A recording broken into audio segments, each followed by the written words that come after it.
Frères et sœurs, croire est un don. Mais ce don n'est pas qu'un privilège, il comporte surtout une exigence. Il nous fait serviteurs de la parole de Dieu. La foi n'est pas une réponse magique, mais elle éclaire nos situations. La foi révèle notre liberté. Elle en éclaire les enjeux, les risques, la grandeur. La foi nous fait comprendre que si nous voulons vraiment répondre à l'amour de Dieu, la seule réponse digne de cet amour sera l'hommage de notre liberté. Et nous voulons chanter du cantique 21-08 de la page 236, les strophes 1 et 2. 21-08, page 236, 1 et 2.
Je vous invite à louer le Seigneur avec le psaume 95, les versets 1, 2, 6 et 7.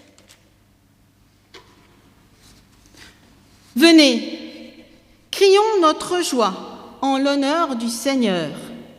Louons le Seigneur. Acclamons notre rocher et notre sauveur.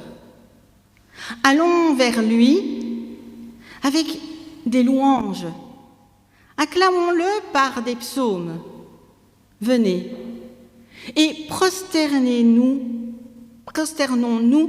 et humilions-nous. Ployons les genoux devant le Seigneur qui nous a créés. Il est notre Dieu, nous sommes son peuple qu'il conduit comme un berger, le menu troupeau guidé par sa main.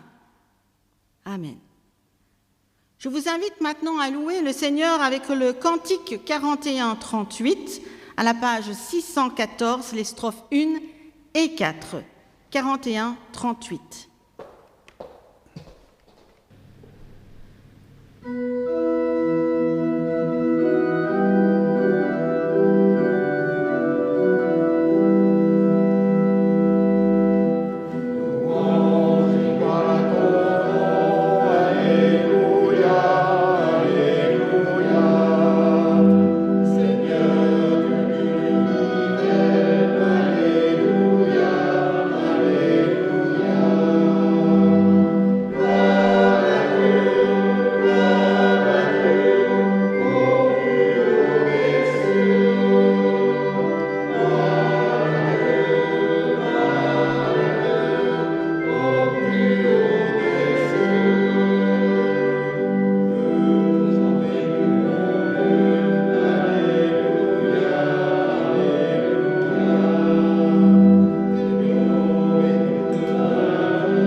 Humilions-nous devant le Seigneur.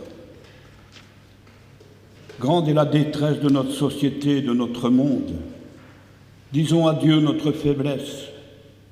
Seigneur, le regard nous est donné pour découvrir la vraie lumière, mais nous tournons souvent nos yeux vers de fausses joies.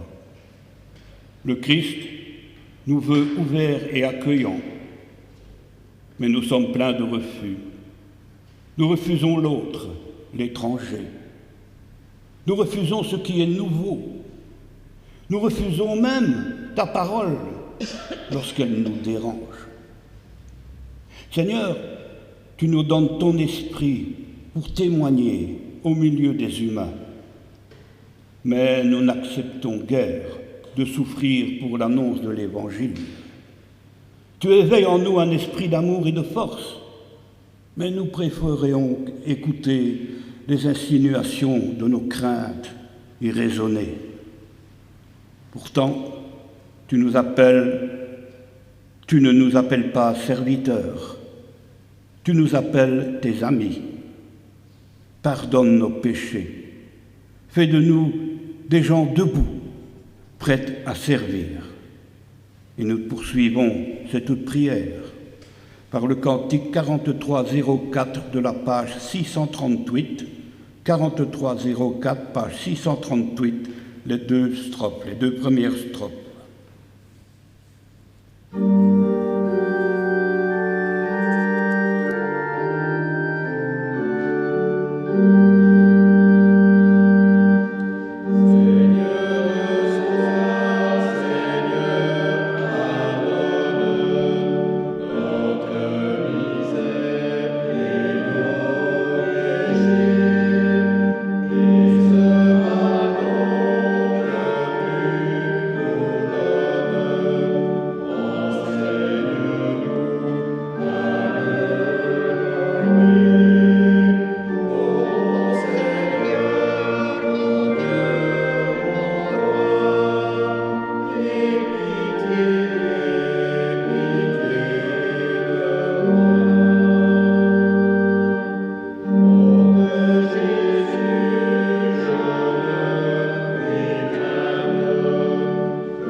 Recevons les paroles de grâce. Le Seigneur établit parmi nous un ordre nouveau. Ce n'est pas la crainte du châtiment ou le désir d'une récompense qui unit et fait agir, mais la volonté de nous rencontrer au nom de Jésus, son Fils, notre Seigneur. Oui, le Seigneur pardonne toutes nos fautes et son amour nous fait paraître devant lui saints et irrépréhensible. Quiconque a foi en lui est pardonné. Amen.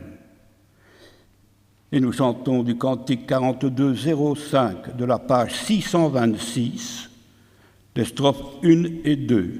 42-05, page 626. Christ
crois en Dieu, il est, à travers tout, fidèle à sa promesse. Il compte sur chacun de nous et il sait attendre son heure. Je crois en Jésus-Christ. Il est une parole semée dans nos cœurs et qui ne demande qu'à germer. Je crois en l'Esprit, le don du Père répandu dans nos cœurs par la foi. Par lui, nos vies portent les fruits du royaume. Je crois que l'Église est un peuple de serviteurs. Dieu nous appelle à bâtir le royaume où lui-même nous accueillera et nous comblera. Chantons ensemble maintenant le 47-15 à la page 744. C'est par la foi que devant nous, la strophe 1, page 744.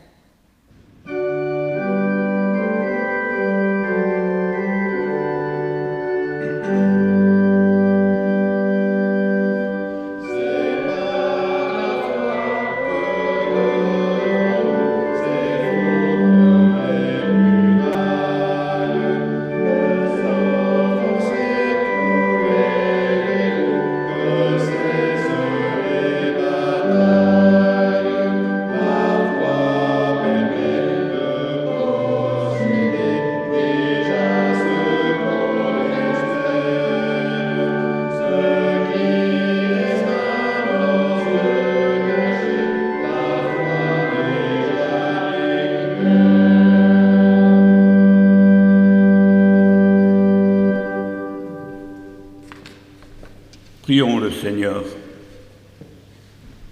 Seigneur, rends-nous attentifs à ta parole et à la parole que nous allons entendre.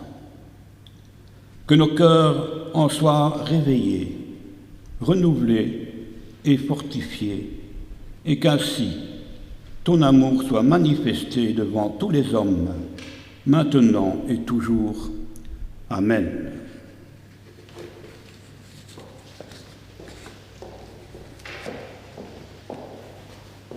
Ce matin, il y aura 4 lectures, peut-être assez longues pour certaines.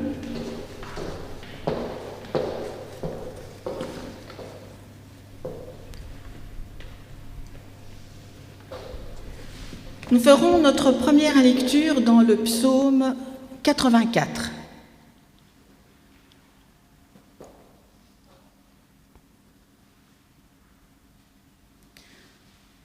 Que tes demeures sont aimables, Éternel des armées. Mon âme soupire et languit après les parvis de l'Éternel. Mon cœur et ma chair poussent des cris vers le Dieu vivant. Le passereau même trouve une maison, et l'hirondelle un nid où elle dépose ses petits. Tes autels, Éternel des armées, mon roi et mon Dieu, heureux ceux qui habitent ta maison, ils peuvent te célébrer encore. Heureux ceux qui placent en toi leur appui. Ils trouvent dans leur cœur des chemins tout tracés. Lorsqu'ils traversent la vallée de Baca, ils la transforment en un lieu plein de sources. Et la pluie la couvre aussi de bénédictions. Leur force augmente pendant la marche et ils se présentent devant Dieu à Sion. Éternel Dieu des armées, écoute ma prière. Prête l'oreille, Dieu de Jacob. Toi qui es notre bouclier, vois, ô Dieu, et regarde la face de ton oint. Mieux vaut un jour dans tes parvis que 1000 ailleurs. Je préfère me tenir sur le seuil de la maison de mon Dieu plutôt que d'habiter sous les tentes de la méchanceté. Car l'Éternel Dieu est un soleil et un bouclier. L'Éternel donne la grâce et la gloire. Il ne refuse aucun bien à ceux qui marchent dans l'intégrité. Éternel des armées, heureux l'homme qui se confie en toi.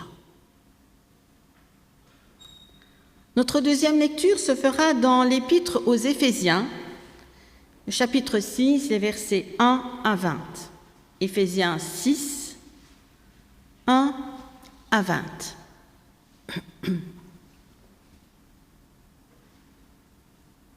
Enfants, c'est votre devoir devant le Seigneur d'obéir à vos parents, car cela est juste. Respecte ton père et ta mère. C'est le premier commandement suivi d'une promesse, afin que tu sois heureux et que tu jouisses d'une longue vie sur la terre. Et vous, pères, n'allez pas irriter vos enfants par votre attitude, mais élevez-les en leur donnant une éducation et une discipline inspirée par le Seigneur. Esclaves, obéissez à vos maîtres, d'ici bas, humblement, avec respect et d'un cœur sincère, comme si vous serviez le Christ. Ne le faites pas seulement quand ils vous surveillent pour leur plaire, mais accomplissez la volonté de Dieu de tout votre cœur, comme des esclaves du Christ. Servez-les avec bonté, comme si vous serviez le Seigneur lui-même, et non pas des hommes. Rappelez-vous que chacun, qu'il soit esclave ou libre, sera récompensé par le Seigneur selon le bien qu'il aura fait. Et vous, maîtres, conduisez-vous d'une façon semblable à l'égard de vos esclaves. Abstenez-vous de toute menace. Rappelez-vous que vous avez, vous et vos esclaves, le même maître dans les cieux. Personne n'a avantage sur personne. Enfin, puisez votre force dans l'union avec le Seigneur, dans une immense puissance. Prenez sur vous toutes les armes que Dieu fournit, afin de pouvoir tenir bon contre les ruses du diable. Car nous n'avons pas à lutter contre des êtres humains, mais contre des puissances spirituelles mauvaises du monde céleste, les autorités, les pouvoirs et les maîtres de ce monde obscur. C'est pourquoi saisissez maintenant toutes les armes de Dieu. Ainsi, quand viendra le jour mauvais, vous pourrez résister à l'adversaire et après avoir combattu jusqu'à la fin, vous tiendrez encore fermement votre position. Tenez donc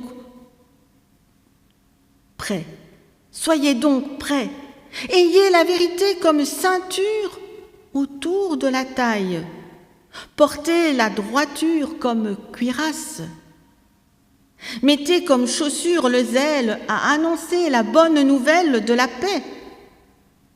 Prenez toujours la foi comme bouclier. Il vous permettra d'éteindre toutes les flèches enflammées du mauvais.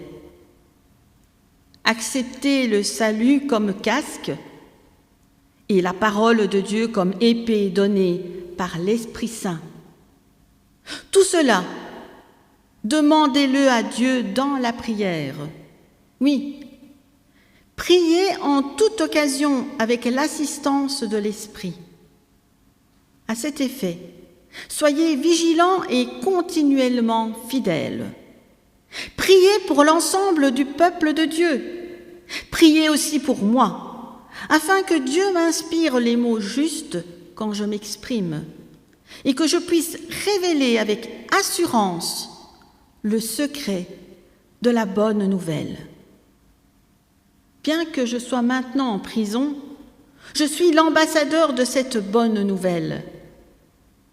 Priez donc pour que j'en parle avec assurance, comme je le dois.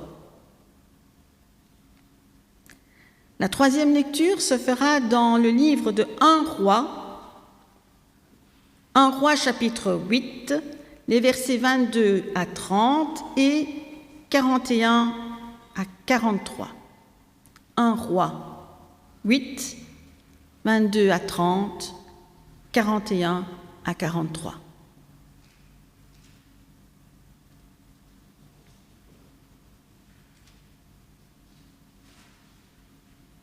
Ensuite, Salomon se tint devant l'autel du Seigneur, en face de tous les Israélites assemblés.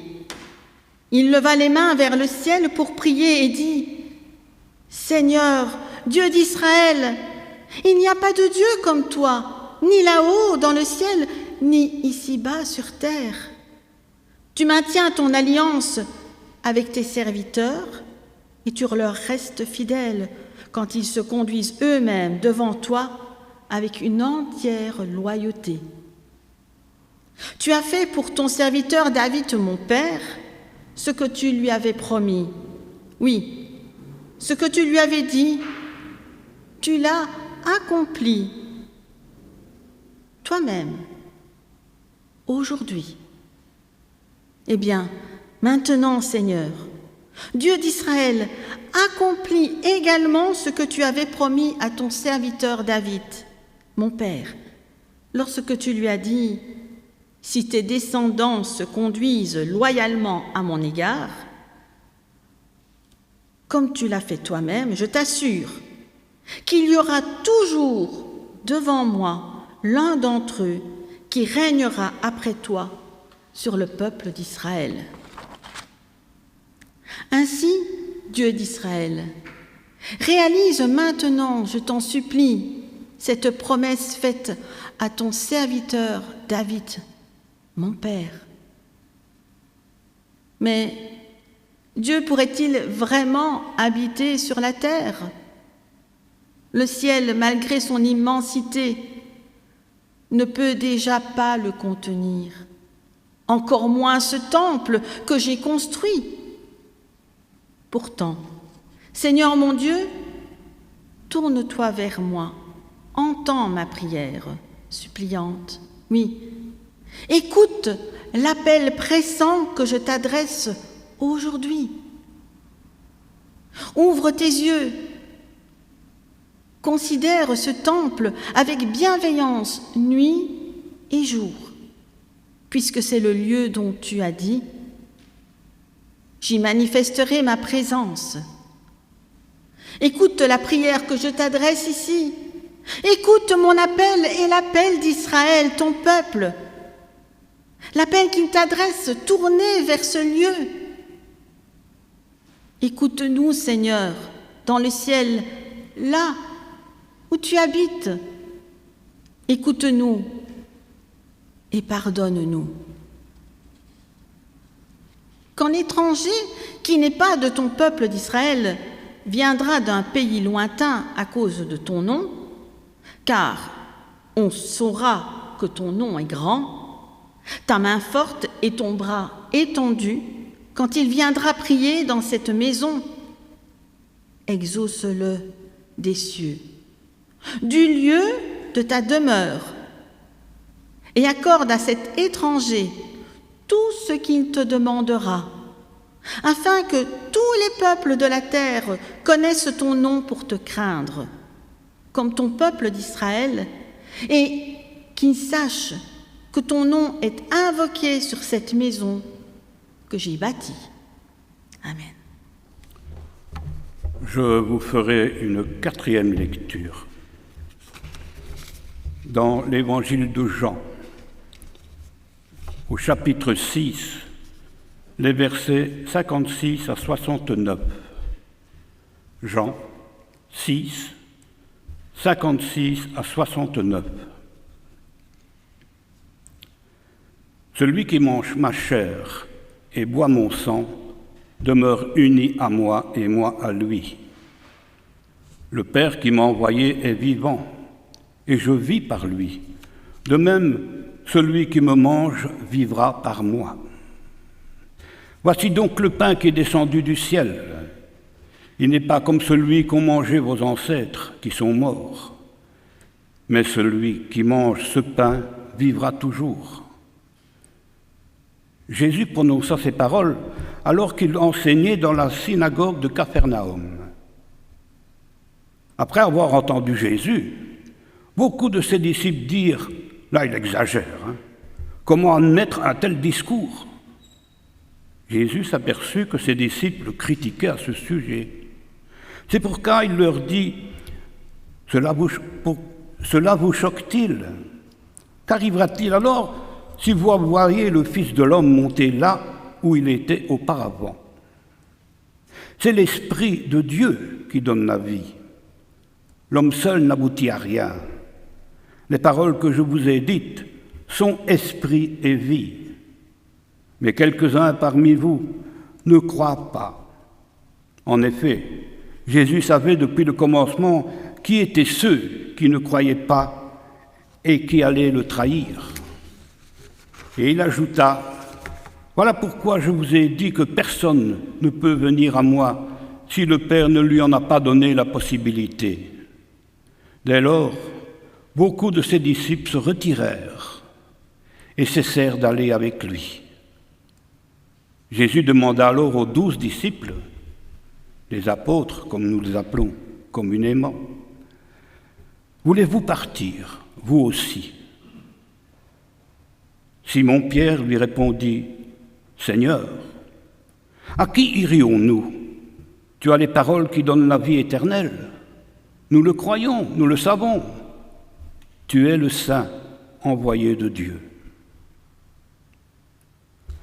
Parole du Seigneur. Nous venons d'entendre plusieurs textes, 4 longs textes différents, bien différents les uns des autres.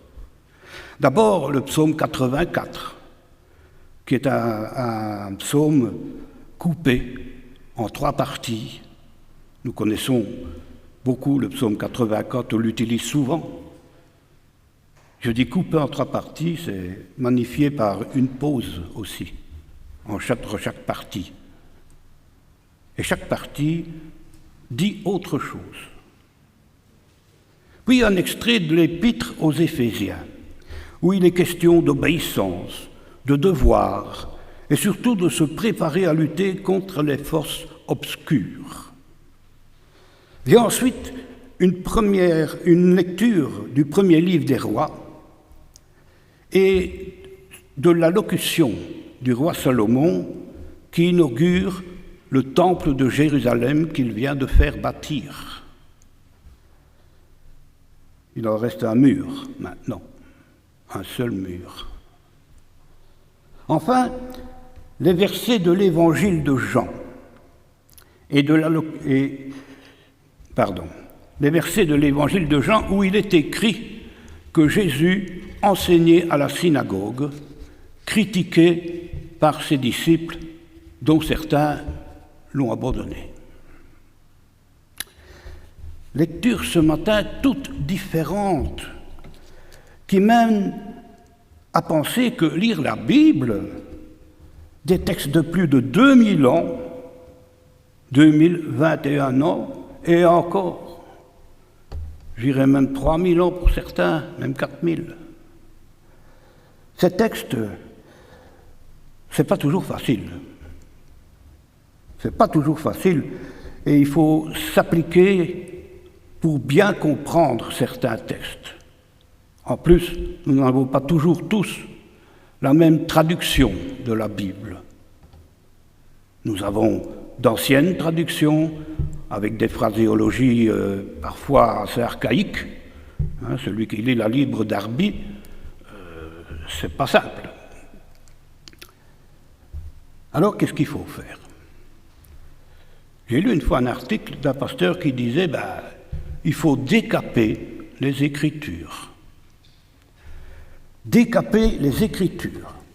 C'est vrai que l'utilisation des textes antiques comme référence dans notre vie de foi surtout, est plus que jamais problématique lorsqu'on essaie de rendre compte du caractère contemporain de l'évangile de Jésus, lorsque l'on veut témoigner que l'expérience spirituelle chrétienne est toujours pertinente, ce qui n'est pas toujours facile. De moins en moins de gens sont familiers avec les récits bibliques, surtout avec l'Ancien Testament. L'histoire et les pratiques religieuses des Hébreux d'autrefois, qu'on ne connaît plus trop bien. En fait, les religions dites du livre, c'est-à-dire le judaïsme, le christianisme et l'islam, n'ont plus la cote auprès du public. La plupart du temps, ce public est peu ou mal informé, ou mal éduqué. Pourtant, ces antiquités, entre guillemets, bien sûr, ces antiquités peu lues, c'est vrai, demeurent une valeur, sinon d'une beauté réelle. En les relisant plus souvent, et avec l'aide précieuse d'amis fidèles qui partagent une semblable disposition lors, par exemple, des études bibliques que nous faisons ici dans notre paroisse, ou d'autres réunions de lecture biblique, comme les réunions de prière aussi, où on lit la Bible.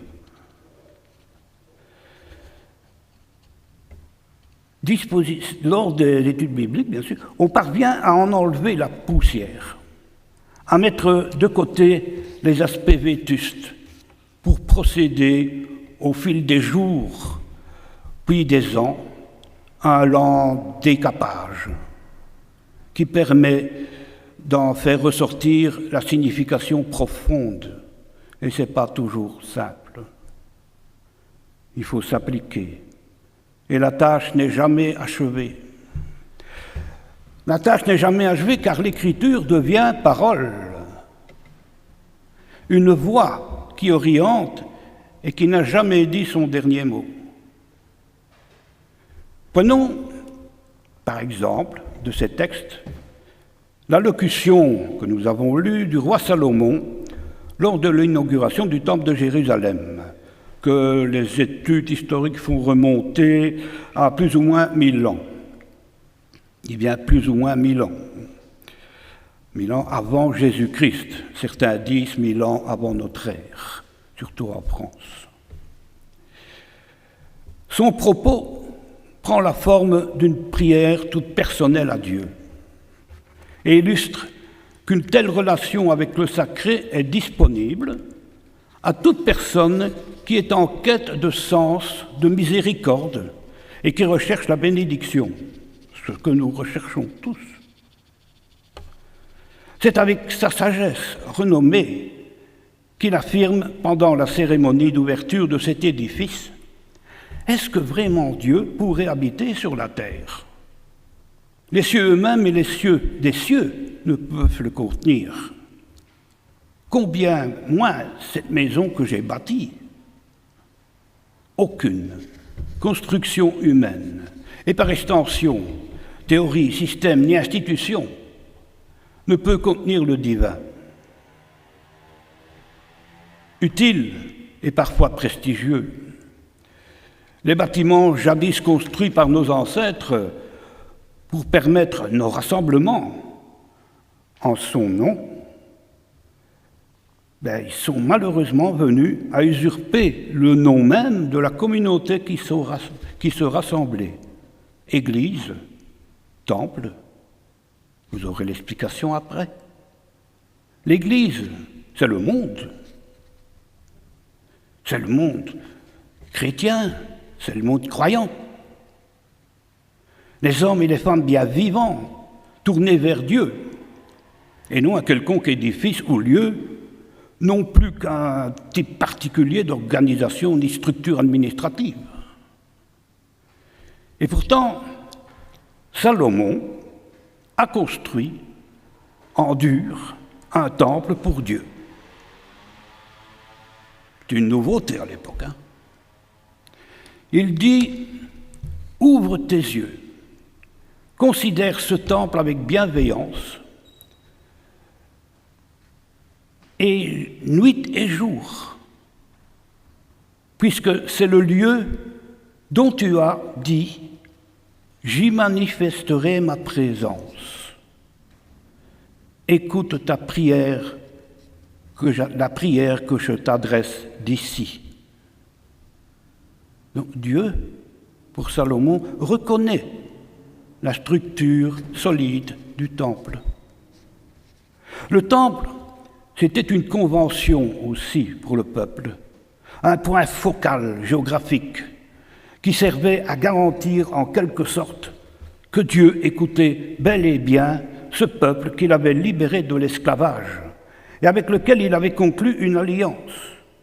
Je cite, « Que tes yeux soient ouverts sur cette maison jour et nuit, sur le lieu dont tu as dit, ici tu seras mon nom, ici sera mon nom.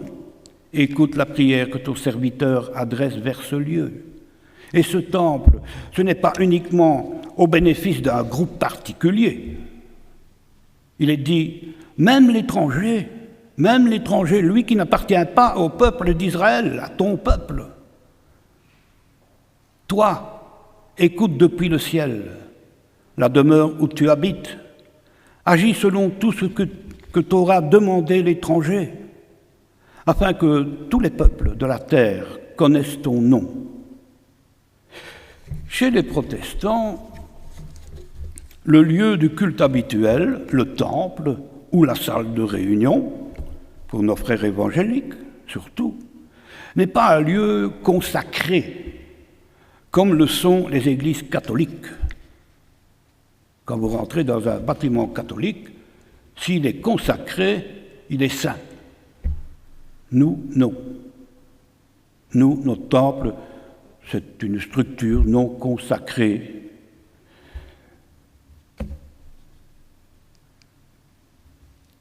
Et c'est surtout un lieu de rassemblement. Un lieu de rassemblement, et nous savons que là où nous nous rassemblons en son nom, Dieu est là. L'Éternel n'habite pourtant pas à un endroit précis. Moi, je ne connais pas l'adresse. Et n'est la propriété de personne. Il n'est pas à moi tout seul, il n'est pas à vous. Il est à tous. Car ce que Jésus de Nazareth, 1000 ans plus tard, fera comprendre de manière radicale dans les gestes percutants qu'il a posés et les paroles souvent intrigantes qu'il a prononcées, comme le Père qui est vivant m'a envoyé et que je vis par le Père, ainsi celui qui me mangera vivra par moi. Tel est le pain qui est descendu du ciel. Ces propos énigmatiques à l'époque le demeurent encore partie aujourd'hui. L'interprétation classique d'associer ces paroles à la Sainte Seine n'en épuise pas le sens. Je vous rappelle cette parole de Jésus. C'est l'esprit qui vivifie. La chair ne sert de rien. Les paroles que je vous ai dites sont esprit et vie. Vivre de Jésus, c'est intégrer comme une nourriture la réalité de son expérience de Dieu. La distance avec l'Éternel est abolie dans une intimité mystérieuse offerte par le pain du ciel, qui d'ores et déjà fait de l'existence de chacune et chacun un temple. Vous êtes tous un temple, un lieu sacré où le salut est accueilli, célébré et partagé. L'affirmation, je l'avoue, on ne peut plus troublante.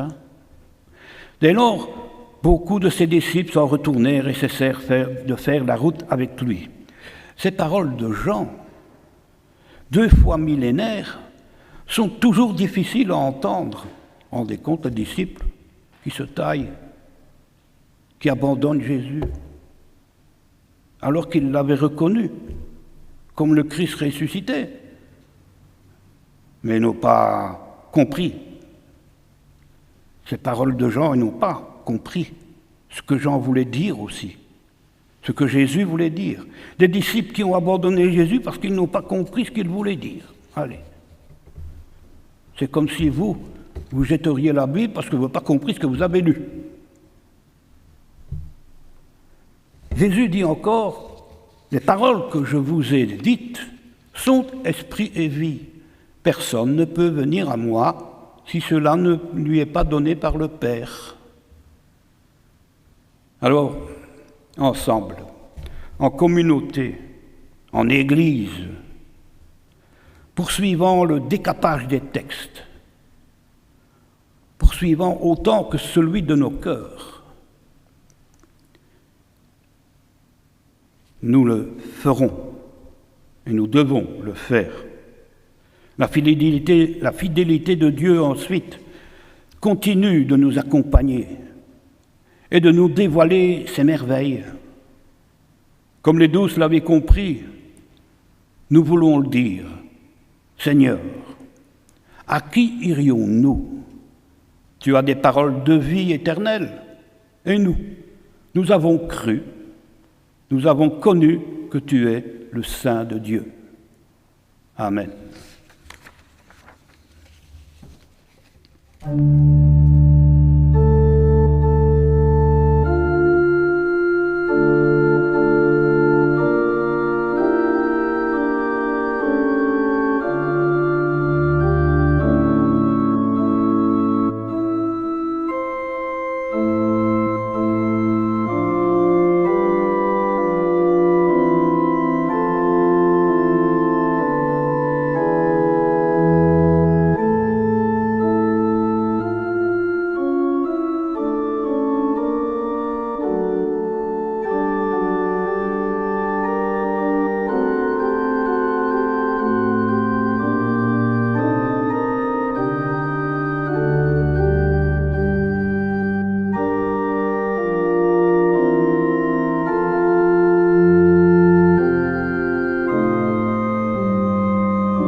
Dans la vie, nous employons souvent des signes et des symboles pour signifier ces choses auxquelles nous attachons de l'importance. L'offrande d'une partie de nos biens est aussi un signe, un rappel de ce que nous sommes conscients de dépendre de Dieu ou des autres humains, pour beaucoup de choses essentielles à la vie. Et c'est aussi le signe de notre gratitude, la preuve que nous voulons nous associer concrètement à tout geste de solidarité. Prions le Seigneur. Seigneur, reçois ces biens qui nous viennent de toi et que nous consacrons à ton service et à celui de nos frères. Permets que nos faibles moyens expriment la puissance de l'amour qui s'est rendu visible dans le sacrifice de Jésus, ton Fils, notre Seigneur. Amen. Et nous poursuivons cette prière par le cantique 4405 de la page 566. 4405, page 566, la première strophe. Oui, page 660, pardon, il y a une erreur ici.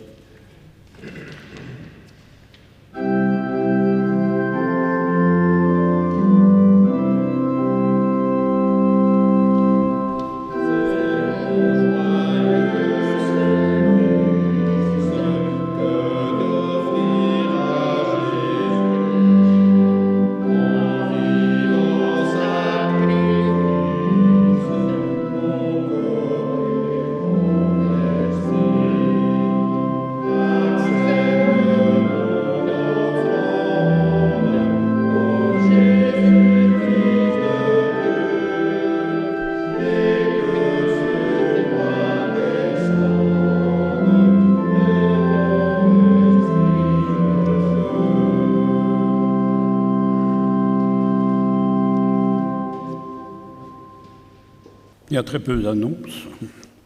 D'abord, les troncs du culte du 11 mars. Dans le tronc central, il y avait 75 €. Dans le tronc de la mission contre la lèpre, 65 €. Et le second tronc de ce jour est destiné à la diaconie.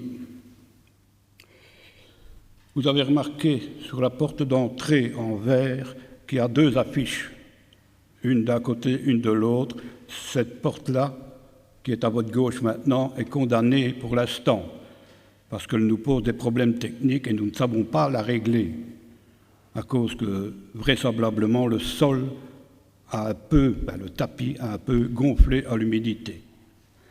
Donc nous attendons des jours meilleurs pour pouvoir mieux régler cette porte. Et simplement vous informer qu'hier, il y a eu une assemblée de district assez exceptionnelle en vidéoconférence. Et vous recevrez le résumé de cette assemblée, où on n'était pas tellement nombreux, donc vous recevrez le résumé, tous les paroissiens recevront le résumé par voie électronique ou par voie postale. Levons-nous pour recevoir l'exhortation et la bénédiction du Seigneur.